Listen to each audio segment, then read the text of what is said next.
Sain UU, tasain UU, yang artinya halo Rebahaners dimanapun kalian berada, bagaimana kabarnya? Kembali lagi bersama saya John Still in the House. Sebuah film berjudul Accident Man tahun 2018 akan menceritakan tentang seorang eksekutor bayaran yang ahli membuat setiap targetnya seolah tewas karena kecelakaan biasa, hingga pada suatu hari semuanya berubah setelah mantan kekasihnya justru menjadi korban dari pekerjaannya sendiri. Seseru apa kisahnya? Yuk langsung saja pasang handsfree, simetriskan posisi rebahan, kencangkan celana dalam, selamat menonton dan cekicrot.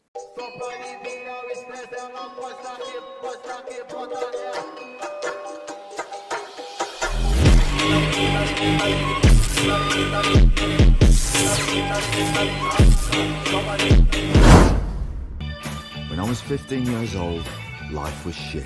Cerita diawali dengan memperlihatkan seorang pemuda penjual koran bernama Michael sedang terlibat kejar-kejaran dengan sekelompok berandalan, di mana Michael yang terlihat seperti orang tak berdaya, polos, cupu, lemah, loyo, dan cungkring pun tentu membuat dirinya menjadi sasaran empuk penindasan bagi para berandalan yang kerjanya hanya membuat masalah. Di suatu momen ketika Michael sedang kejar-kejaran dengan para berandalan yang rutin mengejarnya, ia tak sengaja melihat seorang pria asing yang menyelinap masuk ke dalam rumah warga. Entah siapa pria tersebut, Michael seketika dibuat takjub dengan ledakan yang terjadi di dalam rumah itu sehingga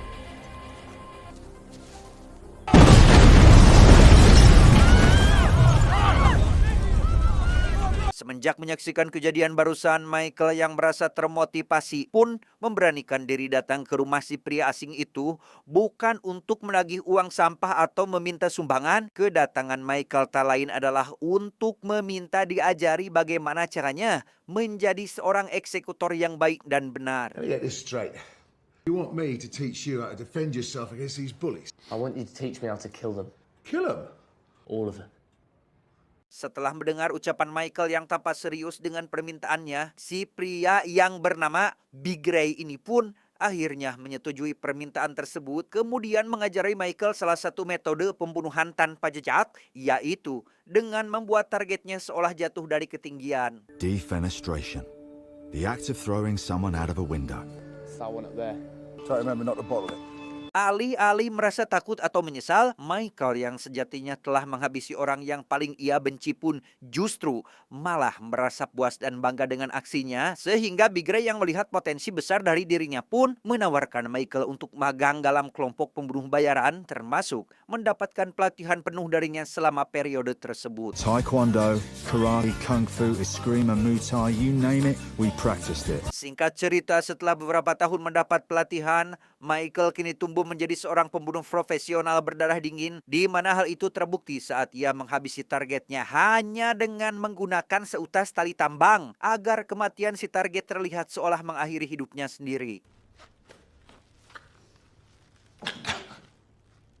Michael dikenal berdarah dingin dan sangat tenang setiap menjalankan misinya. Michael rupanya memiliki satu kelemahan, yaitu berupa dorongan emosi yang begitu kuat setiap kali dirinya selesai bertugas, sehingga untuk melampiaskan hasratnya, Michael seringkali pergi ke sebuah bar kumuh tempat para berandalan berkumpul, kemudian memancing keributan agar memiliki alasan untuk menghabisi seseorang. Or is your mouth just full of spunk?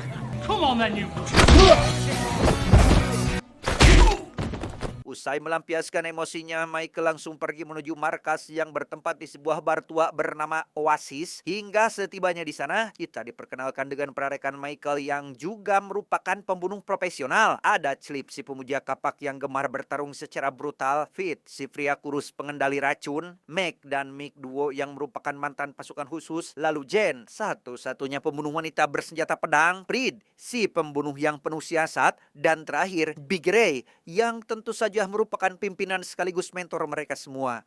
Hey Jay, how much you charging these days? Offering any friends and family discount? Tak lama setelah Jen pergi dari markas, datanglah anggota terakhir bernama Milton yang bertugas sebagai perantara sekaligus pembagi misi kepada seluruh anggota lain. Maksud kedatangan Milton kali ini adalah untuk memberikan misi baru pada Michael dan menyampaikan keluhan salah satu klien atas keterlambatannya dalam menyelesaikan misi menghabisi seorang akuntan. And I had another job that just came in this morning, the Satanic Mechanics.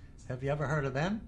Karena tadi malam Milton menjanjikan pembayaran 2 kali lipat, Michael pun kini terlihat bersiap untuk menunggu kedatangan targetnya, yaitu si akuntan, menggunakan alat sederhana berupa senapan angin dengan peluru kaca. Michael akhirnya berhasil membuat kematian si akuntan terlihat seperti kecelakaan mobil biasa. Oh, here we go.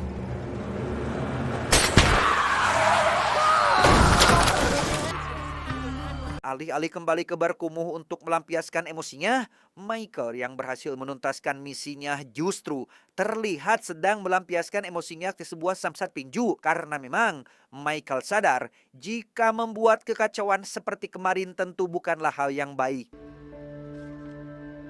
Ketika sedang beristirahat, Michael teringat dengan sang mantan bernama Beth yang dahulu meninggalkannya demi seorang wanita. Betapa hancurnya Michael saat mengetahui wanita yang pernah dicintainya justru memilih untuk menjalani hidup menyimpang. Namun di tengah kegalauan itu, Michael menerima pesan dari Milton yang memintanya untuk mengambil bayaran dari misi sebelumnya.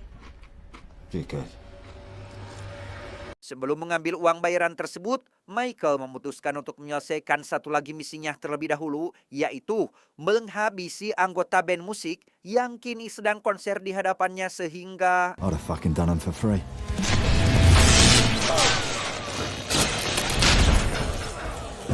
dengan cerdas Michael berhasil menghabisi seluruh anggota band itu hanya dengan memanfaatkan aliran listrik dan peralatan panggung mereka sendiri. Kemudian segera pergi menuju lokasi pertemuan untuk mengambil uang pembayaran misinya. Meski sempat merasa curiga lantaran kali ini pertama Milton menyuruh mengambil uang langsung dari klien, Michael yang kini sudah tiba di lokasi justru malah tidak menemukan siapapun dan tiba-tiba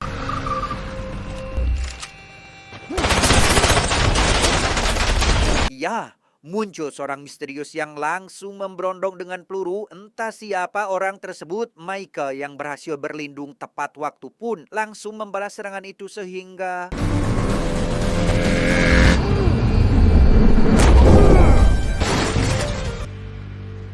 di tengah perkelahian, Michael tak berhenti mengoceh mengenai betapa buruknya rencana si misterius ini, mulai dari pemilihan lokasi hingga kemunculannya yang dianggap sangat amatiran, di mana kelemahan itu tentu akan membuatnya menjadi sangat mudah dikalahkan. Good line of sight, easy exit points.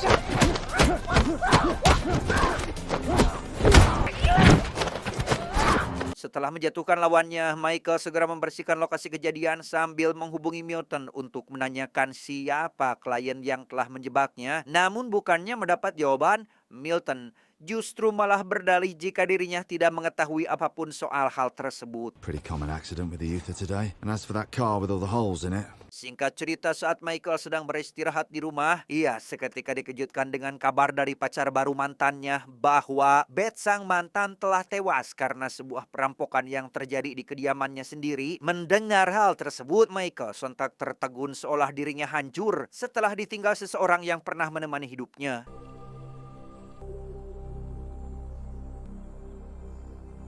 Pagi hari ketika pemakaman sang mantan sedang berlangsung, Michael yang tak cukup berani untuk hadir di lokasi pun hanya bisa memandangnya dari kejauhan. Hingga tepat setelah semua orang pergi, Michael pun akhirnya menghampiri makam tersebut untuk sekedar memberikan penghormatan terakhir.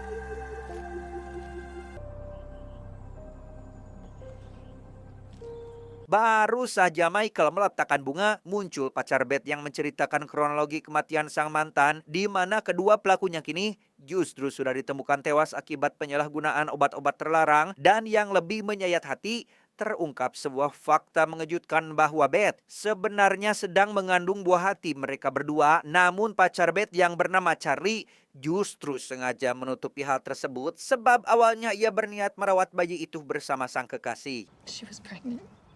But we were gonna raise it as our own. Mendengar semua kenyataan pahit itu, Michael pun merasa sangat terpukul dan langsung kembali ke rumah. Namun alih-alih beristirahat, Michael yang menyadari bahwa sang mantan adalah seorang aktivis lingkungan pun justru mulai curiga adanya sesuatu yang jauh lebih besar di balik kematian mantannya. she pushed too hard this time. Yeah, it's me. I need to cash in that favor. Setibanya di rumah Beth yang merupakan lokasi kejadian, Michael sempat merasa ragu bahwa para pelakunya benar-benar seorang pecandu, bukan tanpa alasan, melainkan menurut hasil forensik yang didapat menyatakan bahwa terdapat cairan penenang atau obat bius yang disuntikan pada tubuh mantannya, sehingga dalam kata lain, motif perampokan tersebut tentu hanyalah sebuah kedok belaka. Then at the window, once inside, Beth comes home and disturbs them.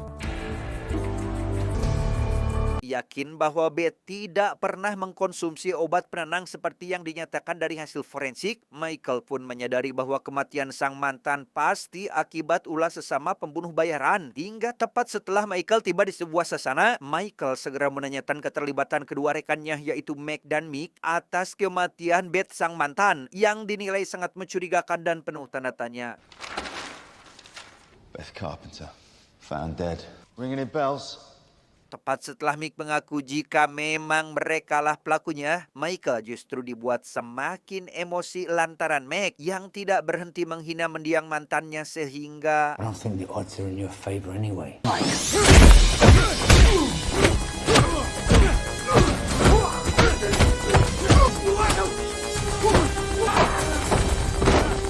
karena tersulut amarah, Michael tanpa ragu langsung menghajar kedua rekannya sendiri. Meski awalnya sempat terbojok karena harus melawan dua orang sekaligus, Michael akhirnya berhasil membalikan keadaan dengan memanfaatkan gerakan-gerakan lawannya yang mudah dibaca sampai akhirnya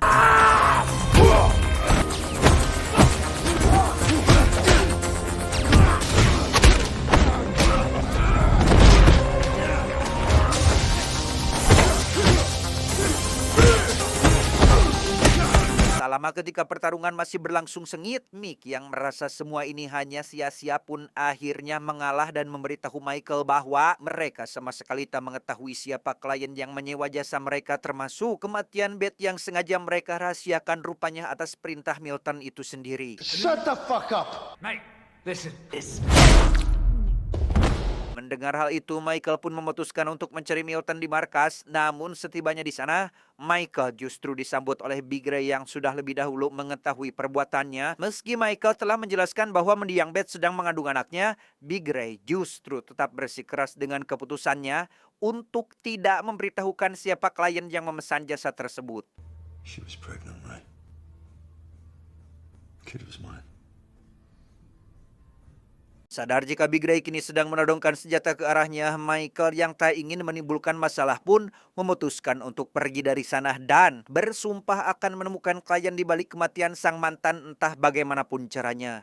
In my line of work, that'd be tantamount to a death sentence. Setibanya di rumah Charlie, Michael kembali melanjutkan penyelidikan mandirinya dengan menanyakan berbagai hal seputar aktivitas terakhir sang mantan. Sempat terjadi perdebatan karena Charlie menganggap Michael yang bertanggung jawab atas kematian Beth. Mereka sontak dikejutkan dengan kedatangan Clip yang membawa kapak dan langsung menyerang secara membabi buta.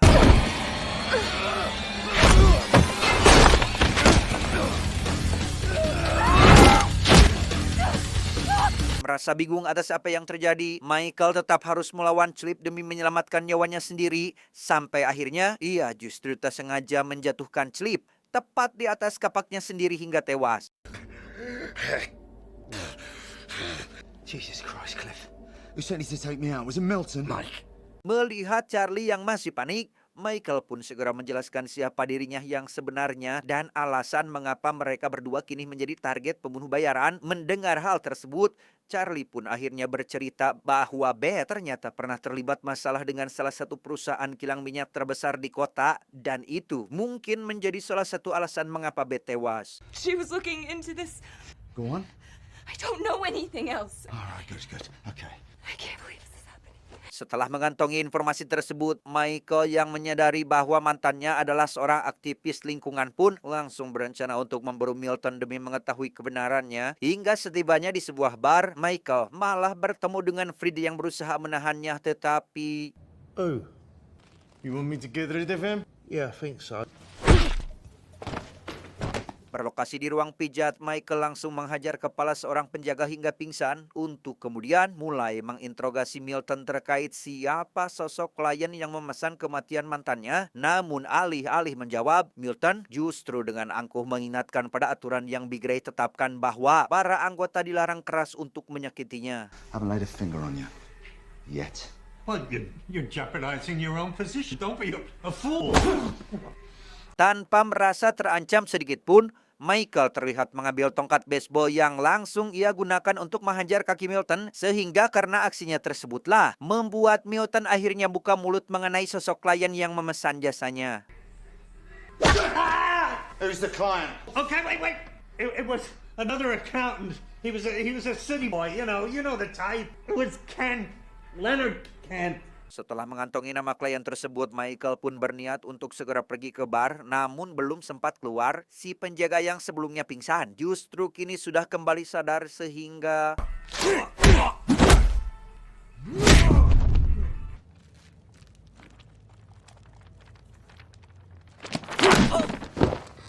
beres menghajar si penjaga dengan Fred yang sempat mencegahnya. Michael akhirnya mendapat kabar terbaru dari Charlie terkait temuan penting dari hasil investigasi mendiang Beth dan meminta Michael untuk menemuinya di sebuah halte bus nanti malam. Di sisi lain, Big Ray yang telah mendapatkan informasi mengenai kematian Chili pun tampak sangat murka atas tindakan Michael yang dianggap sudah melewati batas, sehingga demi menjaga kepercayaan para klien dan menghindari kejadian yang serupa, Big Ray dengan terpaksa harus memerintahkan seluruh anggotanya untuk memburu murid kesayangannya sendiri. I have made a very difficult decision tonight. You all have a new mark. Mike Fallon. Kembali pada Michael yang kini sudah bertemu dengan Charlie. Di sana Michael akhirnya mengetahui bahwa alasan Beth menjadi incaran para mafia kilang minyak tak lain adalah karena investigasi yang sedang Beth jalankan bisa membongkar seluruh kejahatan perusahaan tersebut. Tak hanya itu, fakta lain juga mulai terbongkar bahwa seorang akuntan yang menjadi target Michael tempo lalu ternyata adalah rekan Beth yang membantunya dalam proses investigasi. Archie just stopped responding to her. Yeah, still waiting for the money on that one.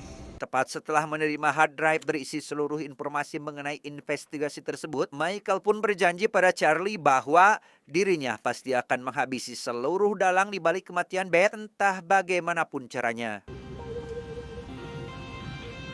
Tak butuh waktu lama, Michael terlihat berhasil tiba di kantor si klien yang sempat berusaha untuk kabur, di mana Michael yang menyadari hal itu pun langsung segera menghentikannya dan bertanya pada si klien mengenai siapakah sosok di balik pemesan jasa tersebut. You ever heard of defenestration, mate? Yes, defenestration is the act of throwing something or somebody out of a window. Karena diancam akan dijatuhkan dari jendela, si klien pun akhirnya mengaku bahwa sosok dalang di balik seluruh insiden ini adalah seorang bernama Jim, sang mafia pemilik perusahaan kilang minyak terbesar di kota yang juga diketahui memiliki pengaruh kuat di kalangan masyarakat. Ready for your flight, Mr. Kent?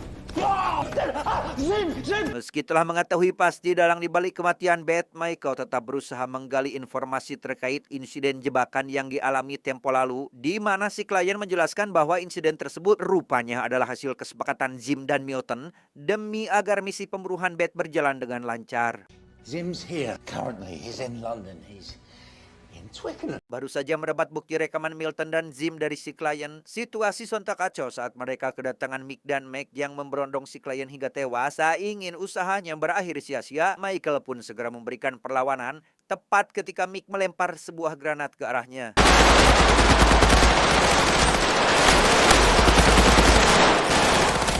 Kesal karena rekannya tewas, Mick yang sudah habis kesabaran pun langsung menanggalkan senjatanya dan menyerang Michael dengan membabi buta.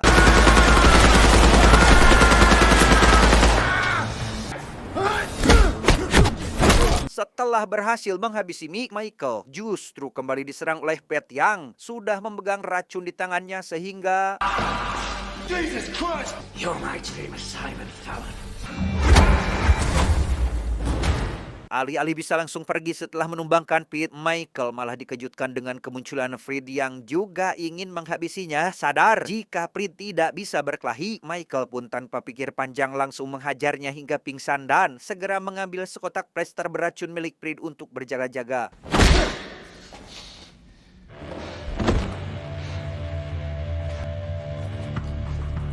Sementara Big Ray dan Milton masih harap-harap cemas karena belum mendapat kabar dari tim yang sedang menjalankan misi penangkapan, Michael sendiri justru sudah tiba di rumah kediaman Zim yang ternyata sudah dijaga ketat oleh Jen beserta para anak buahnya. Namun alih-alih menyelinap secara diam-diam, Michael justru langsung masuk tepat di hadapan mereka sehingga I told you we needed more men. Don't have to do this, Jane. Oh, yes, we do, Michael. Let's see what you got. meski seperti yang kita tahu bahwa Jen adalah seorang wanita, kenyataan itu justru sangat berbanding terbalik dengan apa yang dialami Michael saat ini yang dibuat terpojok habis-habisan oleh kemampuan bertarung wanita tersebut.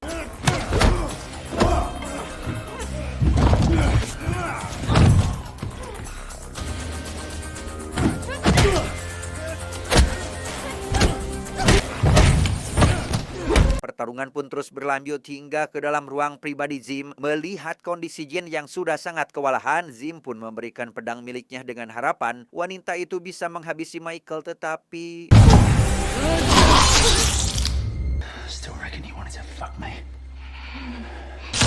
berhasil menghabisi Jen. Michael pun langsung menghampiri Zim untuk membalas dendam atas kematian tragis mendiang Beth. Meski Zim sempat menawarkan uang jutaan dolar dan sebagian besar saham perusahaan, Michael yang menganggap jika nyawa mantannya tidak dapat dibeli dengan apapun, tentu langsung menolak tawaran tersebut sehingga Beyond your wildest dreams. No thanks. Jim tewas di tempat setelah Michael menebaskan pedang Jen ke bebatoknya. Kemudian Michael pun segera pergi menuju markas untuk memberitahukan pada Big Ray bahwa aksi balas dendamnya kini sudah tertunaikan. Tak lupa, Michael juga memberitahu jika sebagian anggota tim telah tewas dalam misi penangkapan sebelumnya. What have you done? That was a case of friendly fire. Mick'll have to live with that. Alih-alih menyalahkan Big Ray yang kini sudah kecewa karena tindakannya, Michael justru mengungkapkan sebuah fakta besar bahwa Milton, sang perantara yang selalu Big Ray bela, rupanya tak lain adalah benalu yang sesungguhnya, di mana hal itu diperkuat dengan bukti rekaman berisi percakapan Milton bersama si klien yang sengaja menyewa pembunuh bayaran dari luar untuk menghabisi Michael sehingga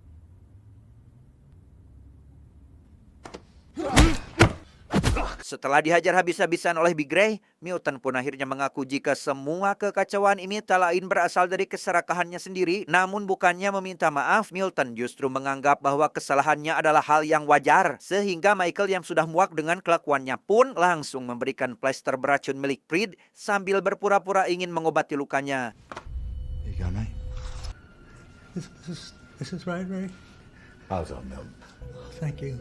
Tak lama setelah Milton tewas, Big Ray yang masih menyimpan kekecewaan pada murid kesayangannya akhirnya meledakkan semua emosi yang selama ini ia pendam. Meski dirinya kini telah melodongkan senjata ke arah Michael, Big Ray tetap berusaha tegar dan memberikan Michael kendali penuh atas keputusannya. Apakah ingin tetap menjadi seorang pembunuh atau meninggalkan semua yang telah ia bangun sejak dahulu? This is the only way tonight could have played out. Do you know, maybe you're not cut out for this business anymore. We're done. Meski Michael sendiri sadar jika hubungannya dengan Big Ray sangat dekat layaknya ayah dan anak, namun keputusan untuk meninggalkan dunia kelam inilah yang menjadi alasan bahwa Michael tidak pernah rela jika orang terdekatnya harus menjadi korban dari kekejaman pekerjaannya sendiri, sehingga demi untuk menebus kesalahannya pada mendiang Beth, Michael lebih memilih pergi meninggalkan Big Ray dan semua masa kelamnya di markas tersebut. Tamat ending yang sangat membagongkan. Pesan yang bisa kita ambil dari film ini adalah kita mungkin bisa menyembunyikan kejahatan di balik kebohongan yang sempurna, namun nurani akibat perbuatan kita tetap tidak akan pernah bisa dibohongi. Tak ada kejahatan yang abadi selama keberanian untuk membongkar kebenaran itu masih ada. Ingat, sehebat apapun kita berlari dari kesalahan di masa lalu, akibatnya akan tetap datang mengejar tanpa bisa dihindari. Maka bersegeralah memperbaiki diri selagi masih ada waktu, sebab ketika penyesalan itu akhirnya tiba, seringkali semuanya sudah terlambat untuk diperbaiki. Saya John mewakili jajaran direksi IQ7 yang bertugas mengucapkan terima kasih dan sampai jumpa di video selanjutnya. Adios, pecel lele, Yuri Boyka.